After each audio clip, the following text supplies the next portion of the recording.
Hey everybody, and welcome to a special edition of Grumpy and Shadow Show. I'm Grumpy. And I'm Shadow. And today we're going to talk about Season 7 premiere on The Walking Dead. So let's get to it.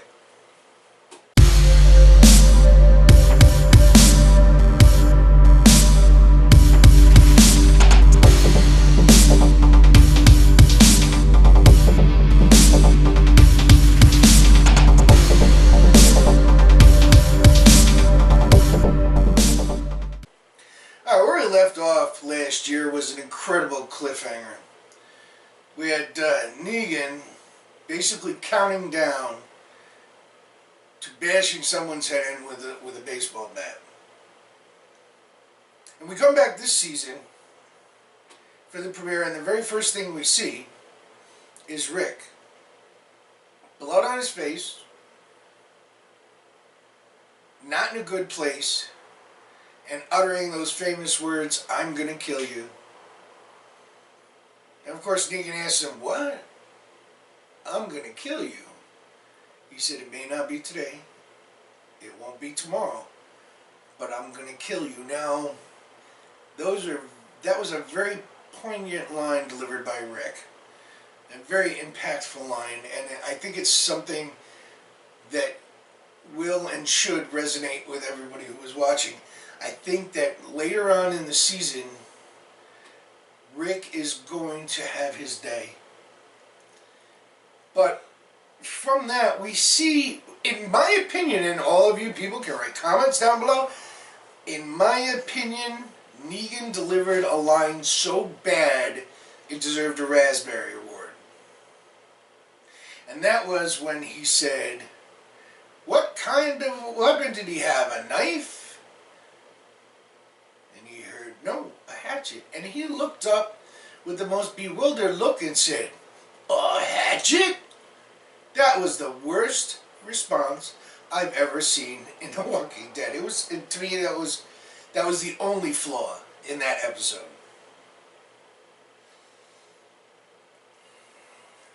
The episode wasn't about the kill. It wasn't about who got the bat at the end of last season. It was more about breaking a man. And that man was Rick. And Negan wanted to know that he was in control. That he was the God, that the people would do what he would say, and what he says is law. Is law. And if they jump, they ask how high. See, and this is the thing, he saw the look in Rick's eye, the contempt in Rick's eye, and he didn't want contempt. He wanted conformity. He wanted Rick to bow down like everybody else. So in order to do that, he dragged Rick to the camper and took him to the burning wood barricade that they had put up earlier in the night to stop Rick and to head him towards the clearing that they ended up in. And from the bridge was hanging the man that they had killed and hung earlier on. And he turned into, and he was a walker. He was. And Negan thought that the best way to teach Rick to comply is to show him what he's really up against. So he had his men, before he took the camper, he had his men keep their guns on the survivors. Took Rick out, took Rick's hatchet, threw it up on top of the camper, and told him, "Now you go get it, because it's mine and I want it." And unfortunately, within all the smoke was a horde of walkers. So when we went out there, he went kind of like berserk on the walkers. And the walkers were coming after him, so we climbed on the other walker that was hanging. The walker was, his neck was coming apart. And then Rick fell down. And that was Negan's first attempt to break down Rick. Now that whole scene with Rick by the bridge was infused with a lot of flashbacks flash forwards and dream, like, not even dream sequences, more like daydream sequences for Rick.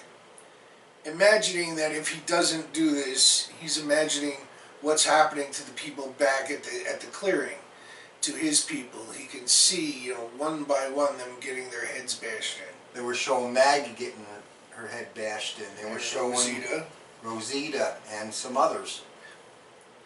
And that's what drove him to do what Negan wanted. Above everything, Rick was protecting his people. Now, in between all this, we get to the meat of the episode, and that was the death. Negan picked Abraham and brutally and savagely bashed his head in. But not before Abraham had a chance to utter those famous words, "Suck my nuts." At which point, he lost his head. Poor pun, I know. I think that was one of the, you've seen people get eaten by walkers or attacked by walkers, but I think this was one of the most brutal murders, in my opinion, that I've seen. And I think he was even more terrorizing than the governor. And the governor was bad. Well, we saw Gareth cut off Bob's leg and eat it right in front of him. We saw Rick cut a chunk out of one of the claimers' necks and spit it out right in front of him. But we've never seen the brutality that Negan showed with Lucille. But Negan just promptly murdered these people. So we see Abraham literally get his face bashed into a pile of mush right next to Rosita. At which point, after his blood and brain matter is on the bat, Negan approaches Rosita, trying to force her to look at the remains and the remnants of what was Abraham, and to look at his drippings on the bat. And she just couldn't bring herself to it, and he kept demanding it until Daryl the Savior jumps up and punches Negan in the mouth. He did what everybody wanted to do, but couldn't. But keep in mind, Negan already warned these people. He did. And I think at that point, it didn't matter to him. He had had enough. And maybe it was chivalry, maybe it was the fact that he was close to these people, but something in him snapped and said enough is enough. Unfortunately for Daryl, enough meant being thrown to the ground and held there while Negan set an example as to what happens when you don't listen. And he went to Glenn, made sure that Daryl was watching, and whacked him once right on top of the head. So freaking hard. His eyeballs were almost popping out. One eyeball was popping out, blood was gushing down, and that's when Negan realized that Maggie and Glenn were a couple. How he didn't figure it out beforehand when Glenn went berserk and started screaming, I have no idea. But he figured out Maggie and Glenn were a couple, and that just gave him more incentive to brutalize Glenn. And I mean brutalize. Blood squirting everywhere, pieces of skin and brains hanging off of Lucille. It was a mess. Now, I think some people didn't like the fact that, Glenn is out of the show now, that Glenn was killed. One thing about The Walking Dead, you just never know what's going to happen, so I think that's what makes it interesting. You get a lifelong character like Glenn, he dies, so it kind of keeps people watching. Sometimes this aggravates people, sometimes people cry about it, but it happens. And that's why The Walking Dead is so interesting, I think.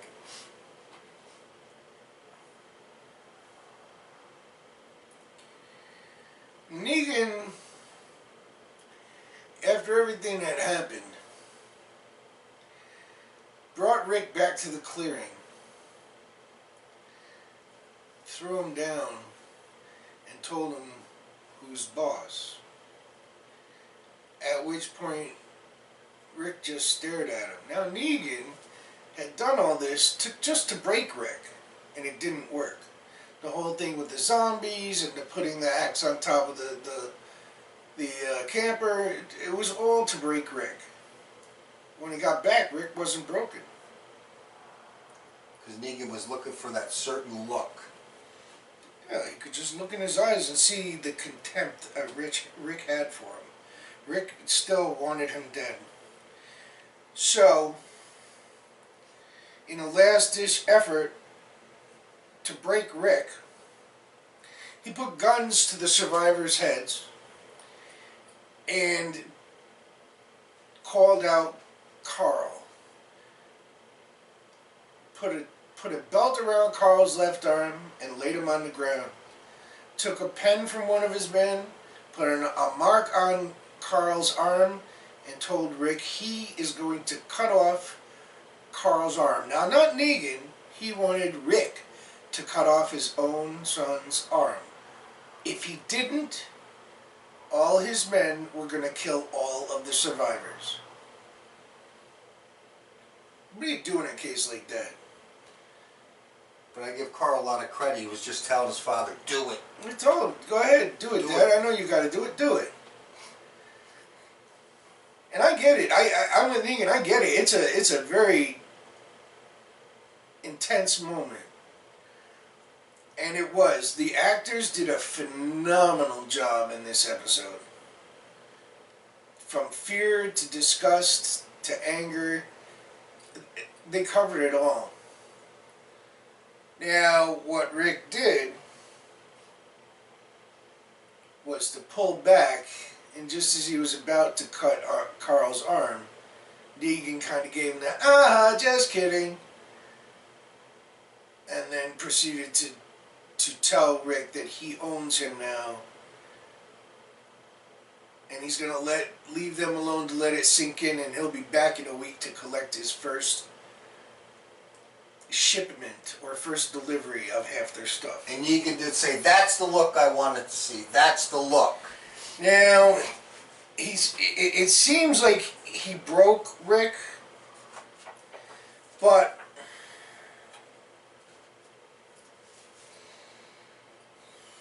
I don't think so. I think that Rick is bent but not broken. He's up against that wall, and he's doing what needs to be done to convince those that need to be convinced that he's playing their game. I think that sooner or later, Rick is going to have his moment with Negan. He's just waiting for the right time in the right place. Now, as Negan is getting his people together, he decides he's going to take Daryl with him. Because Daryl is a strong character, and he sees that, and he wants to make him part of his crew.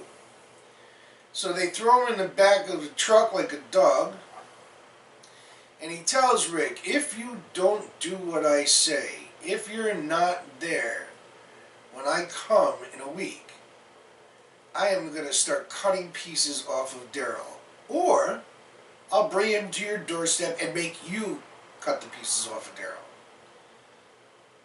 And they leave with Daryl in tow. And they leave our survivors in the clearing with just the camper, themselves, and their two dead friends. And they're kind of like absorbing all this, what happened to them. All the fear.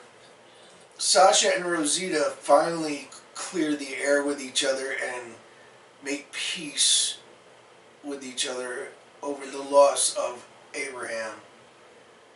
Maggie is insisting on taking Glenn and going to the hilltop, but nobody wants her to go alone. So Sasha volunteers, steps up just like she knew Abraham would have, if he was still there, she stepped up in his place and said, I'll go with her, I'll protect her, I'll keep her safe. And the two of them decided to take their respective partners' bodies with them. So everybody got together and admitted that, they may be, Glenn may be Maggie's husband, but he's also their family too, and they're not going to let her do everything alone. And so they take the bodies and the camper and head off. Sasha and Maggie head for the hilltop, and Rick and company head back to Alexandria to prepare for Negan's first pickup. It was a very powerful episode. I'm sure many of them had tissues when we were watching that. Just before that, though, Eugene and Abraham kind of bonded together. What, you mean at the end of season 6 when they gave each other a hug and all that? That's right. They kind of understood each other a little bit. And made up their differences, right. That was a plan by the writers and crew to get your attention onto Eugene. To make you think that, well, he's saying goodbye and making his peace with Abraham. And he's saying goodbye and giving the bullet-making instructions to Rick. That he's going to be the one to get Lucille. And it was like a misdirection, a sleight of hand, saying, hey, look over here while we do this over here. And at first, I bought it. But then I thought about it, and I was like, yeah, that's too easy. That's too easy. Now, as much as I hate to see Abraham go, he was one of my favorite characters, and I'll tell you why. He was a strong military type. I felt that he had a great future potential with the all-out war, and I thought that he would be very handy in the all-out war, having the military experience, being a strong warrior, having something to fight for in his relationship with Sasha. And I just thought that he had a lot more potential. And that's what upset me the most about that loss. Now, a lot of people are saying that Abraham's death was overshadowed by Glenn's death, and it made it seem not as important. I disagree. Abraham had a bigger, in my opinion, bigger storyline leading up to that than Glenn did. Glenn's basic whole storyline for the past season was, I've never killed anybody before. Well, I never killed anybody before. I finally had to kill someone. I didn't like it. I never killed nobody before. He really wasn't, that was his whole thing. And don't forget, Maggie, I love you. No, he barely spent any time with Maggie last season. So that didn't even go... Well, she got pregnant, so she had to spend some time with her. Well, I think she got pregnant in season 5. Oh, I see. Yeah, that's right. There's 9 months. So, yeah, because, if you look, she's not even showing as she's in the line. But I personally don't think that Glenn was as important a future character as Abraham was.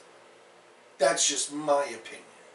I know others think that it's more important with Glenn because he was there from day one. Yeah, there was a lot of people upset that Glenn died. They formed a bond, and with him and Rick, from the tank on up. And that, that's more devastating to Rick than losing Abraham.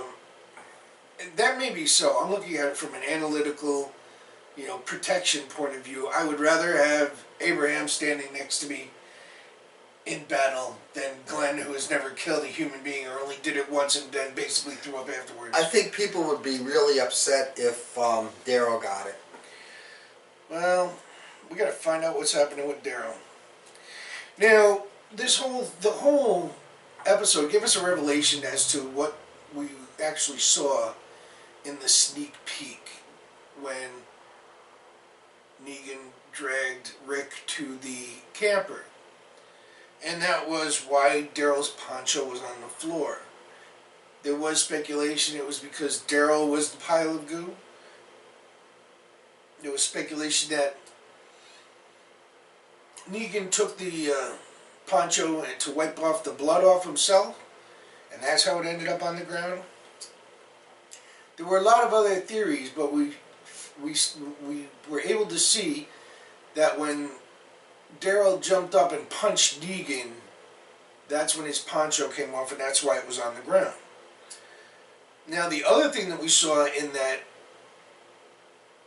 sneak peek was what looked like a diamond ring mixed in with all the brain goo. And that was Abraham's pile of Abraham. And the only speculation I can come up with is that when his wife left him, she left her engagement ring, and maybe he had it on his dog tags around his neck, and then when he got smashed in the head, that's why you see it at that level. Because he really didn't put his hands up to shield himself, so it didn't come off his fingers. I don't think it would have just popped out of his pants pocket and ended up by his head. So I'm thinking it had to be on his dog tags, and that's why you saw the ring and the remains of Abraham. There was a trailer after the show showing scenes from the next episode. And on those, in that trailer, we see Carol and Morgan at the kingdom. And Carol is trying to assess where she is and why she's there. Carol's just like kind of lost a little bit. I think she's just tired of killing people. She's tired of the situation. Right. Now, she's just tired. Tired, and I think she's just having a mental breakdown right now. Well, it's either a mental breakdown or it's just a crisis of conscience. Like, she just doesn't want to kill, and she knows she has to, but she doesn't want to. She doesn't want to have to kill. I think that eventually, I don't know when, but I think she'll snap out of it. Now, she's at the kingdom with... I think it's going to be a while, but I think she will snap out of it. She's at the kingdom with Morgan, and Kingdom is a big, thriving community. There's lots of what appear to be not new, but well-kept buildings, roads, horses, animals, gardens with food. There's a gazebo in the middle of the town. It just looks like a thriving, someplace that you would want to live. It's got plenty of people, and it gives the appearance of being safe. Looks a little bit normalization. Now we also have Rick telling the group that he's no longer in charge. Negan is. And if you notice during that part, Lucille is sitting on the windowsill, so that tells us that Negan is somewhere behind Rick, telling him what his lines are supposed to be, or telling him what he wants him to tell these people. Just fueling the fire and making Rick scheme even more. Yep, Rick's still thinking about how he's going to get this sucker. Now, I was in a world of shock, not because of the deaths, but because we saw someone that we had been seeing for the last 6 years as a leader, a protector, and a patriarchal family figure, broken down, beaten down, and just worn down to nothing. To the point where he had basically no identity. And if it can happen to the person who's been leading this group for all this time, what can happen to everybody else? You know? I kind of wonder when Rick gets his revenge, and I'm sure he will, I wonder if he'll do the same thing to Negan or not, or will he just kill him? I think he's going to want to make him suffer the way he suffered. He's going to want to break him down the way he got broken down. but he's got no family members to kill. So maybe he'll make him cut it. Maybe he'll have to cut his own arm off or leg so he can't run away. I don't know. It was just a very powerful and impactful episode.